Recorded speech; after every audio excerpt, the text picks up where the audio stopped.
इनकी इनकम की रेशो जो है 9:7, इनकम नहीं है 9 और 7, इनकम की रेशो, ठीक है। इनकम की फर्स्ट पर्सन ए है, दूसरा बी है, इनकी इनकम की रेशो है वो 9:7, ठीक है। अब the ratio of their expenditure, expenditure की रेशो कितनी है 4:3, ठीक है।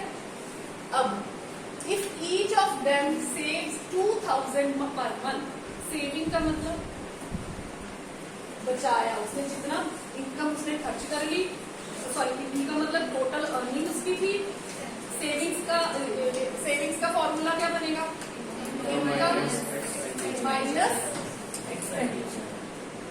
सेविंग्स दोनों की केस में कितनी है, इधर कोई बता सकता है,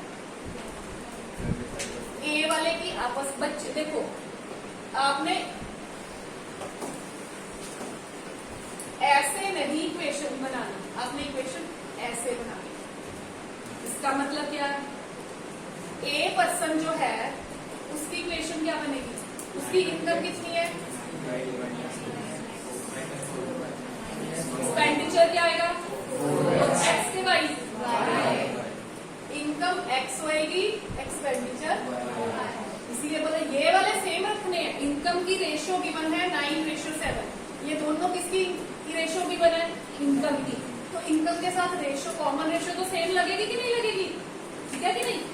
और एक्सपेंडिचर की रेशो 4:3 है, इनकी आपस में रेशो कॉमन रेशो सेम होगी, एक्स एक्स तो ले नहीं सकते क्योंकि एक्स तो हमने ऊपर ले लिया, तो इनकी रेशो क्या आएगी 4/, तो इनकम पहले की इनकम कितनी होगी ए की 9x रुपीज, ठीक है, इसकी इनकम कितनी होगी 7x, ये बी की, ए का एक्सपेंडिचर कितना हो गया 4/, बी का एक्सपेंडिचर कितना हो गया 3/, इतनी चीज समझ आई, ठीक है।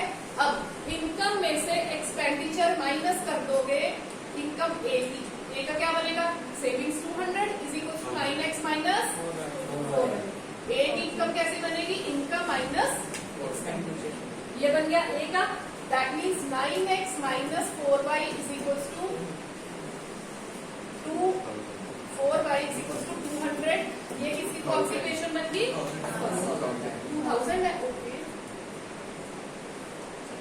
दूसरे की क्या बनेगी, बी की 7x minus 3y is equal to 2000, ठीक है।